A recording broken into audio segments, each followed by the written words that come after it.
اگر همه این عمل رو انجام میدادن چی میشد؟ روز انور به باغ حیوانات میرود و عزیز جون لبای تو خود با خود گپ میزنی یا با کسی خط نوشته ایستاده ای؟ عزیز انور همصنفمون رو در نظر داری؟ میدونه چی؟ من تصمیم گرفتم که یک حکایه ایجاد کنم. الهام رو از قهر و غضب پیدا کردم. وقتی که دیروز در مکتب از بالای کرسی خستم یک سقیچ کلان به شیمم چسبید. وای وای وای وای. انا در همان لحظه بعد پس شدن قهرم فکری نوشتن حکایه بر سرم اومد. اولا من خواستم اون شخصانی که سقیچ رو در بالای کرسی گذاشتن سرزنش کنم، اما بعداً فکر کردم که بهترش یک حکایه تربیوی نویسم. شاید حکایه تأثیر بخشتر باشد. آفرین عزیز جان، تصمیم خیلی عالی. بعد از خواندن این قدر کتاب ها شما الکی مهارت نوشتن حکایه رو باید داشته باشید. خیر عزیز، بعد که انور به باغ حیوانات رفت چی حادثه رخ داد؟ لالا خوبترش اگر من حکایه رو از اول خونم، شاید تو نیز بعضی فکرهای نو رو پیشنهاد میکنی. ها این طور باز هم بهتر. خب نام حکایه اگر همه این عمل رو انجام میدادن چی میشد؟ خیر چی میشد؟ مؤلف عزیزی قربان، رسام لالا شریفی. آفرین. لالا تو رسامی خوب هستی، شاید کتابم رو با رسمهای زیبا تصویر میکنی ها؟ شاید دوامش را خوان حاضر تصمیم میگیرم. خوب شده است. لالا معلمه جان لبای ما گوش میکنیم. حکایه ما رو گوش کنید. خب روز انور در صنف سقیچ خویده آن را آهسته از دهان بیرون کرده به زیر کرسی میچسباند. خیر معلمه این عمل رو دیده میگوید انور اگر همه این عمل رو انجام میداد چی میشد؟ چی میشد؟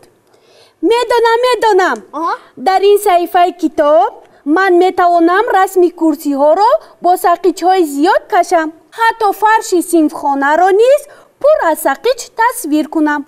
آخر اگر همه خوانندگان هر روز سقیچ خواهند و آن را به زیر کرسی ها چسبانند، صنف خانه پر از سقیچ می شود. درست لالا جان. راست گفتی لالا، به من این فکر خیلی معقول است. اکنون دوامش رو گوش کنید. گوش میکنیم. روزی دیگر انور با پدرش سواره در ماشین به خبرگیری بیبی کلانش رفتند. خیر انور بعد از نوشیدن آب بوتلکای پلاستیکی رو از تیرزه میپرد. پدرش این رو دیده میگوید انور جان اگر همه این عمل رو انجام میداد چی میشد؟ چی میشد؟ انور رفت در نزد چشمش شهری پر از بوتلکه های پلاستیکی رو تصور کرد. بعد چی شد بعد روزی دیگر انور با همصنفان و معلمش به باغ حیوانات رفتند. در آنجا سیر کردن حیوان با خوراکی های شیرینی قطعاً منع است. اما انور این را دانسته به شیر یکچند قند پرداخت. این رفتارش رو سردار باغ حیوانات پی برده گفت اگر همه این عمل رو انجام میدادن چی میشد؟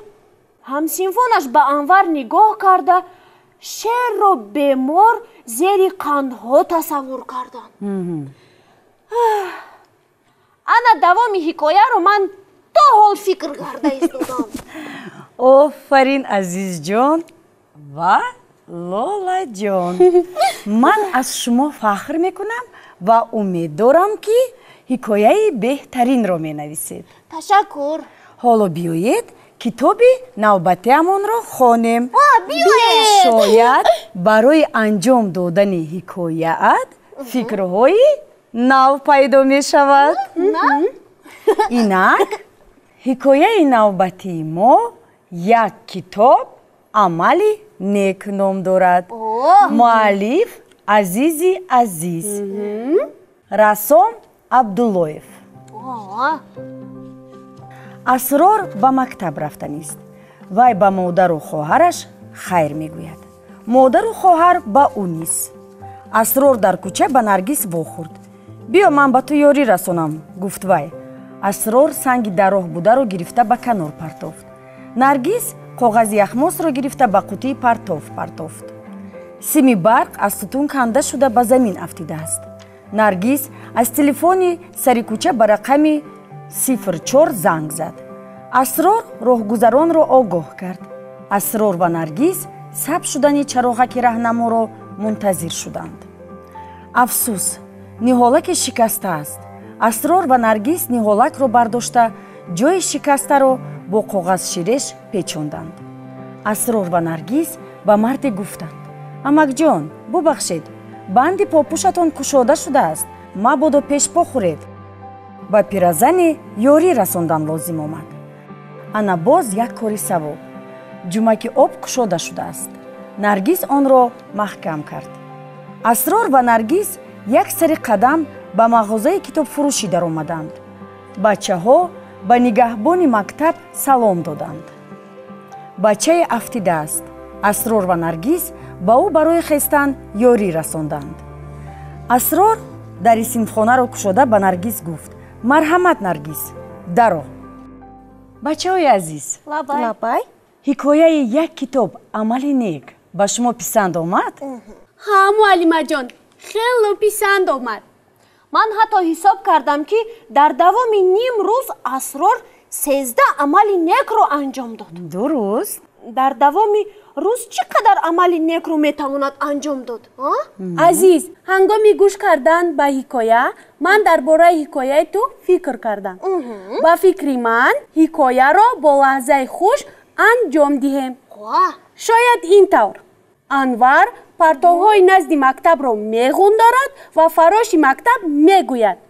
ана агар ҳама ин амалро анҷом медоданд, чӣ кори хубе мешуд? дуруст лолаҷон. ташаккур лолаҷон, фикри ҷолиб. ана азизҷон, дидӣ, беҳтарин ҳикоя мешавад. дӯструякони азиз, шумо низ метавонед ҳикояи хубе эҷод кунед. аз амалҳои нек фаромӯш накунед. бо шумо будам ман моҳпайкар, азизҷон ва лола. хайр, то барномаҳои оянда.